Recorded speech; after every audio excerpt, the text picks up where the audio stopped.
Sammy, I wanted an adventure. I wanted a challenge, really, which is a bit stupid, but anyway, I did. And I happened to be up in John O'Grid's last July, doing something completely separate. And I saw people cycling around, and I said to myself, I wonder what those guys are doing. So I asked around, and they said, oh, they're cycling the North Coast 500. So to my wife's horror, I said to myself, I want to cycle the North Coast 500.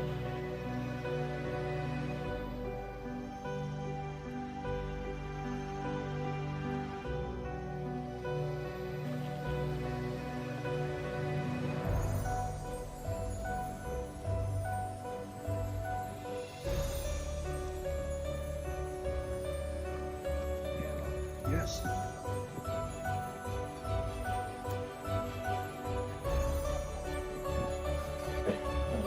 My brilliant wife said, well, look, if you're going to do this thing, you've got to put it to good use. You've got to put all this effort and the challenge to good use.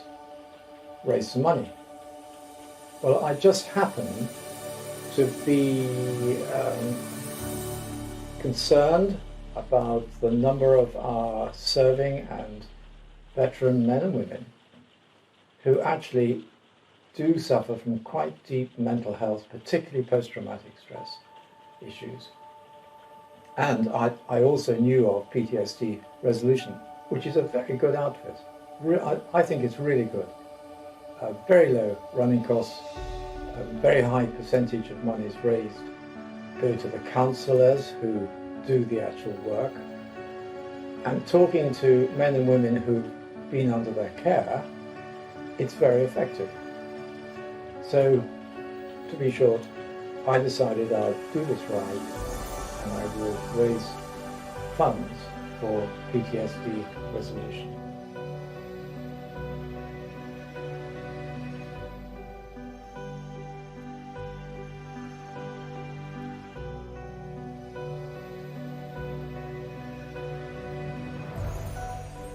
It was a rainy day in Ullapool when your trusty bike riders landed.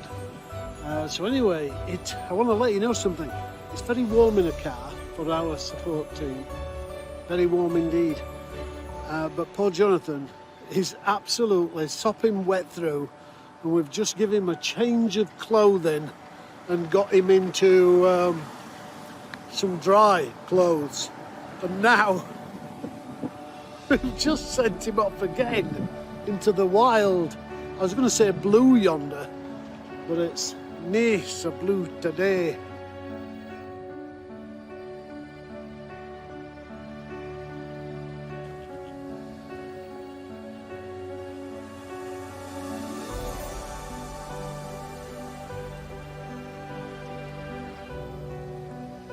We were again treated to magnificent reds, yellows, blues and greens that glowed in the unaccustomed bright sunlight. The second part was a 39-mile push north, all the way up to Durness, just by Cape Wrath. And it looked like the end of the world. The country was less pretty but bolder, with craggy hills set amongst the soft browns and abundant ferns and the many, many small lochs.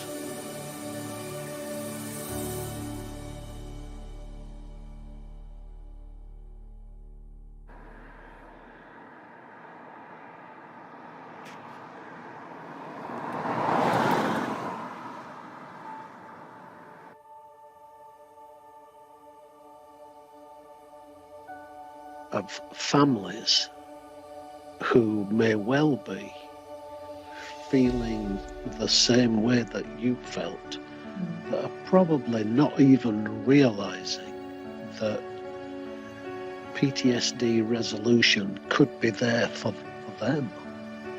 What would you say as a wake-up call? Yeah, I would just say, if you're finding it hard, you know, if you feel that there's nobody you can tell because it feels too horrible to say it, or if you say it, it means it's real and it's happening, you go to somebody like PTSD, because PTSD Resolutions, from the minute I phoned them and I told her a little bit about it, she went, "Oh my love, it's all right." She understood, because I wasn't the first person she'd spoken to that had said those things to her, but she was the first person that I'd spoken to that knew what I was talking about. And she didn't tell me that, "Oh, you're over the top, oh, it's all fine, oh, just pull yourself together and get on with it." She said to me, "No, that is a real issue. We have got tools to help you. We can help you." And it was very quick when they did the initial application over the phone, and then they allocated me a counsellor, and it was really close to where I live. It's only 10 minutes down the road. I could go on Saturday. They fitted in with my husband. I had to get somebody to sit with my husband and my care and responsibilities to my son. That wasn't a problem either. They made it work for me. What do you need us to do to make this work for you? And when someone says that to you, "What do you need us to do to make this work for you?" you suddenly think, "Oh, somebody cares about me. Somebody wants me to be okay." And when I went to see the counsellor, I just felt as if there was hope. You know, I felt as if perhaps I wasn't on my knees. Maybe, because I just felt that, you know, it takes courage to go and say, "My life is falling apart, can you help me?" But when you get to that person that says, "Yes, I can," or that organisation that says, "Yes, we understand what you're talking about," there's nothing, I don't think, as more reassuring as someone says, "What, you too? You feel that way too, do you?" And I felt like that, and I felt like I'd found somebody that could help me, and they did.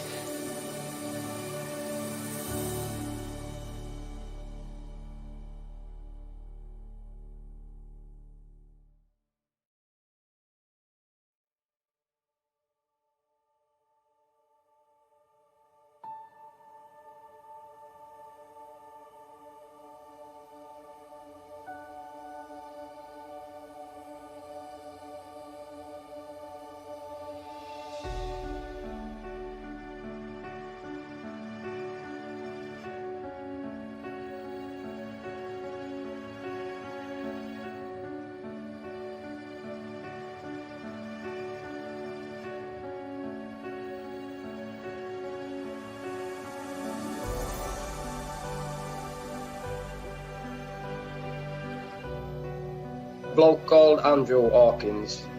I saw him every Friday for 6 weeks. It could have gone up to 12, but I'd done it all in 6, and it just broke me down that quick. Wow. No anger. I couldn't get my head around it how quick he'd done it. Wow, it must be brilliant techniques that they use, Richard. Yeah, but you've got to help yourself, because if you don't help yourself, if you just listen to him and let him do his job, but you've got to help him as well, and you've got to be in it for yourself. Wow, so over an extremely short period of time, he really, really helped you. Yeah, but I helped him help me. Yeah, how did you do that? If you're not willing to put the time in yourself, he'll give you like these little things to do through a week, like breathing techniques and stuff like that. Right. If you're not willing to do that, then you're not going to help yourself, where I did. Because I didn't want to be angry anymore, I just wanted to get rid of that. Because my daughter was seeing me like an idiot, and I didn't want my daughter knowing that. No, of course. And how long ago was that, Richard? Well, it was last year, it started, beginning of this year. And it's worked that quick, I hadn't even raised my voice since. And is that still relevant today? Yeah, I am. If somebody shouts at me, I just walk off. I don't get angry. I just like, what's the point? There's no need.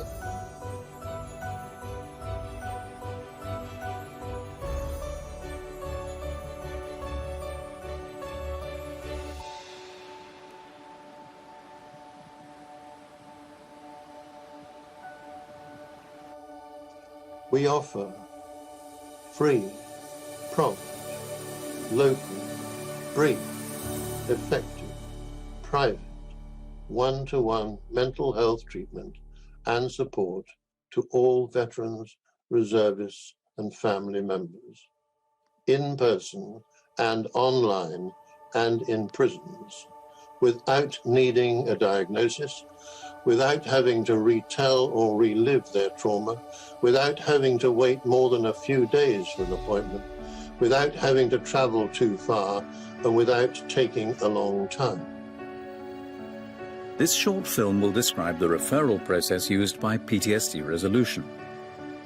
PTSD Resolution refers exclusively to the 200 human givens therapists across the UK. Referrals are accepted from veterans, reservists and family members privately and without diagnosis. Also from GPs, the NHS, other charities, prisons, probation officers, social services and friends. The call goes to 0300 302 0551 and is answered in working hours by one of our administrative staff, and out of hours a message says that we'll call back next day, or for emergencies alternative advice is given. Our staff respond to the call by asking the caller for some simple administrative details and the reason for the call. If the caller is accepted and wants to go ahead, he or she is asked to call back in a few days' time to be told who the therapist will be. When the caller calls back, he or she will be asked a few more questions and told the name of the therapist. Within only a day or so, the therapist will contact the caller directly and arrange the first appointment. Appointments can be at the therapist's location or the caller's location if transport is difficult. All of this is achieved within a few days. It is then entirely a matter between the caller and the therapist as to when, how often and where further appointments are made. Typically, measurable positive results are achieved within 6 sessions. If more are needed, they're usually allowed up to an agreed planned ending. Referrals are accepted from and for those with drink or drug addictions, provided they're not under the influence at the time of the sessions.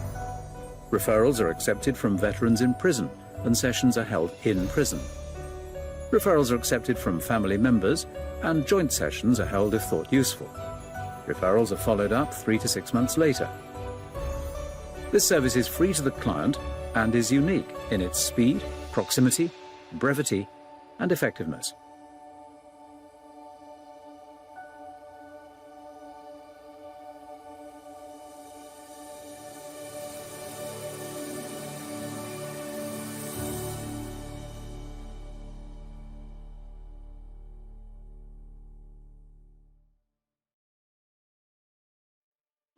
A number of people are sponsoring you. What can you say to people who just might want to help out with this charity drive ride that you're doing? Well, raising funds for anything is a question of building a big wall. And in my mind, it's a big wall built of little bricks. So if somebody gives a very small amount of money, that to me is just as important as somebody giving a substantial amount. And what we have seen is actually both. We've seen little bits of money and we've seen some very generous, sometimes corporate, large chunks.